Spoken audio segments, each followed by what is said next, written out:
Immigration reform efforts in Congress have shone a spotlight on foreign workers, people from other parts of the world that come to this country seeking economic opportunity. Hi, I'm Phil Davies, senior writer for the Fed-Gazette. As the 9th District economy continues to rebound from the recession, increasing numbers of immigrants are helping to satisfy demand for labor in industries such as agriculture, food processing, healthcare, and information technology. This labor demand has fostered growing communities of foreign workers in the district, from Latino and Southeast Asian meat packers in Huron, South Dakota, to Indian software engineers in Minneapolis, St. Paul. Compared to the country as a whole, the foreign share of the workforce in district states is small, ranging from a high of 9% in Minnesota to just 2.5% in Montana, according to census estimates. But as this chart shows, the ranks of immigrant workers are swelling in the district. From 2005 to 2011, the region's foreign-born workforce grew 4 times as fast as the total workforce. Most immigrant workers come from Latin America, Asia, and Africa, but the region has drawn workers from over 100 countries from every corner of the globe. These foreign-born workers move to communities where they can find jobs suited to their experience and abilities. New immigrants, people who entered the U.S. within the past 5 years, often face narrower opportunities in the labor market because of imperfect English and less developed work skills. This chart shows that new immigrants earn lower wages than either U.S.-born workers or foreign workers overall. That's because recent arrivals cluster in occupations that pay relatively low wages, such as food preparation, farm labor, and grounds maintenance. But about 1/4 of new immigrants in the district work in well-paid fields, such as technology, the sciences, and higher education. In Minnesota, computing and mathematics are popular fields for new immigrants. About 80% of recent immigrants in those occupations hail from India, part of a wave of migration by highly educated Indians to urban areas of the state over the past decade.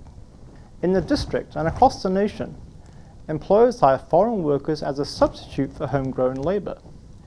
In the wake of the recession, employers face tight labor markets in some areas, such as the North Dakota oil patch.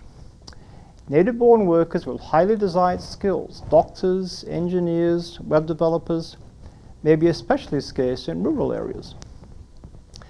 Employers also turn to foreign workers, new arrivals in particular, as a source of cheap labor. In many communities, new immigrants may be the only workers who will take certain types of production and service jobs at the prevailing wage. The immigration status of foreign workers is as varied as their national origin, and has a bearing on the type of work they do and the rules employers must follow in order to hire them. Minnesota leads the district in accepting refugees fleeing oppression in countries such as Somalia, Iraq, and Myanmar. Many recently arrived refugees work in lower-paying occupations. At a turkey processing plant in Huron, South Dakota, most of the line workers are refugees from Myanmar. At the other end of the wage spectrum are H-1B visa holders, highly skilled temporary workers in fields such as information technology, healthcare, and academia. Some foreign workers are undocumented, migrants who crossed U.S. borders illegally or overstayed their visas. However, unauthorized workers make up a relatively small share of both the foreign and total workforce in district states. A 2011 report by the Pew Hispanic Center estimated that in Minnesota, just 2% of the overall workforce was undocumented. Undocumented shares of the workforce were even lower in other district states. The melting pot, the assimilation of immigrants into the economic mainstream, is a great American tradition. Over time, as recent immigrants learn English and acquire new skills, they blend into the overall workforce. Compared with recent arrivals, foreign workers overall are more evenly spread across occupations, and they earn higher wages. Regardless of the outcome of the immigration debate in Washington, foreign workers appear destined to play a greater role in the district economy. An aging population is reducing the pool of available labor. Because immigrants on average are younger than the native-born, they are likely to fill many vacant positions, not just during the economic recovery, but for years to come. By the way, I'm a foreign worker myself, a native of Great Britain who settled in Minnesota many years ago.